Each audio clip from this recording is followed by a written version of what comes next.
Assalamualaikum warahmatullahi wabarakatuh. Kembali bertemu saudara-saudara sekalian yang kami hormati.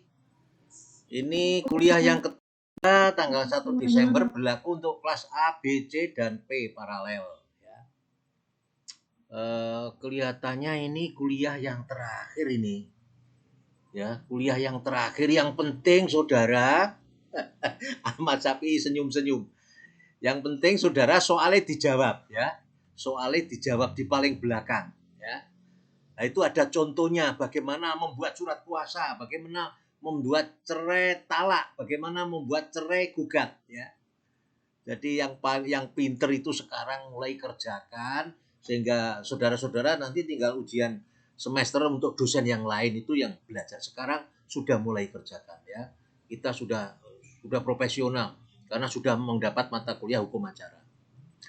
Jadi hukum acara perdata dan hukum peradilan agama itu kitab undang-undangnya sama, HIR. Prosedurnya juga sama, dimulai dari gugatan atau permohonan, kemudian akan diajukan sidang pertama, kemudian ada perdamaian atau tidak, ada mediator, ya, kemudian jawaban pertama tergugat, termohon, kemudian replik, duplik, ya, pembuktian, penggugat, tergugat, memohon, termohon, kesimpulan, musyawarah putusan, dan putusan hakim. Paling enggak sidang kuping 10 ya. Nah, cerai gugat itu artinya yang menggugat adalah si istri. Gugatan perceraian diajukan oleh istri atau kuasanya ke pengadilan agama yang daerah hukumnya meliputi tempat kediaman penggugat. Ulangi, tempat kediaman penggugat. Aneh dah, pasal 118 itu di tempat diam tergugat. Nah, ini penggugat ya. Kecuali penggugatnya minggat ya. Dalam hal penggugat bertempat diam di luar negeri, gugatan diajukan pengadilan agama tempat diam tergugat. Nah, ini pasal 118. Dalam hal penggugat dan tergugat bertempat kediaman di luar negeri, maka gugatan diajukan ke pengadilan agama tempat perkawinan dilangsungkan. Atau ke pengadilan agama Jakarta Pusat. Kalau ada orang yang melakukan tindak pidana, apabila gugatan perceraian dengan alasan salah satu pihak mendapat penjara, ya, mendapat hukuman pidana, maka untuk memperoleh putusan perceraian sebagai bukti penggugat cukup menyampaikan salinan putusan, ya, pengadilan yang memutuskan perkara dan yang sudah inkrah. Inkrah itu artinya sudah mempunyai kekuatan hukum yang tetap, sudah tidak ada mengajukan banding atau kasasi. Jadi sudah, meskipun itu putusan pengadilan negeri tapi dia tidak mengajukan banding, itu namanya putusannya inkrah ya. Lanjut. Apabila gugatan perceraian didasarkan atas alasan bahwa tergugat mendapat cacat badan atau penyakit ya. Jadi tergugat bisa memeriksakan kepada dokternya ya, karena ada cacat badan atau penyakit sehingga tidak dapat menjalankan suami istri ya. Nah, ini ya rodo etika janjane kalau suami atau istri tidak dapat menjalankan kewajiban iku apa sih Pak? Ya nggarap PR misalnya ya.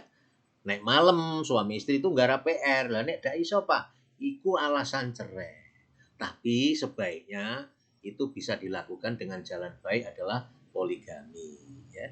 Salah satu pihak. Tapi iya Pak, lah itu polemik masing-masing. Alasan sigok.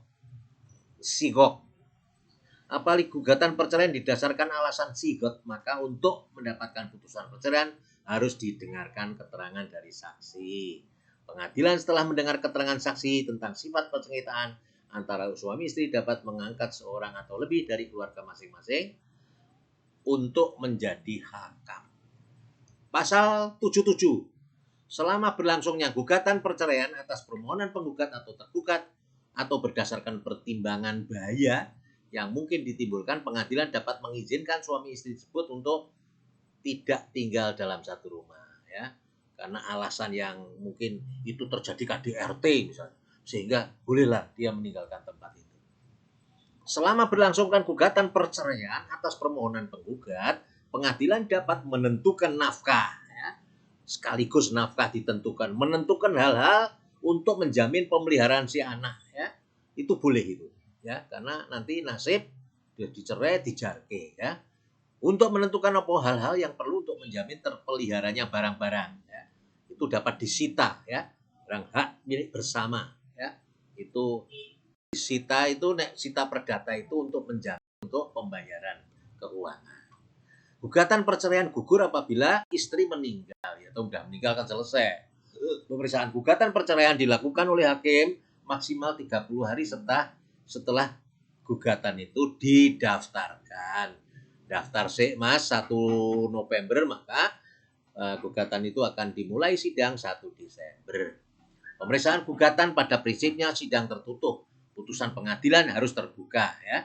Suatu perceraian dianggap terjadi apabila segala akibat hukum yang terhitung sejak putusan pengadilan memperoleh hukum yang tetap. Dalam sidang perdamaian suami istri harus datang, ya. Nah, biasanya ini Pak Krisno, ya, hari Kamis, ya. Nanti saudara kalau mau mendapat SKPI, surat keterangan pendamping ijazah, datang aja ke tempat Pak Krisno, nanti tak kasih, ya. Nah, saudara bisa tak kasih pedoman carane bagaimana kita mendamaikan kedua belah pihak dengan cara memediasi ini, ya. Kedua pihak yang bertempat tinggal di luar negeri, maka penggugat dan sidang perdamaian harus menghadap secara pribadi. Selama perkara belum diputuskan, usaha mendamaikan dapat dilakukan pada setiap sidang pemeriksaan.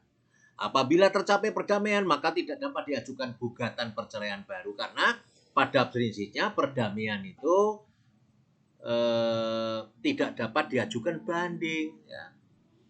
Jadi ya sudah inkrah gitu, ya, tidak bisa diajukan upaya hukum lagi, ya.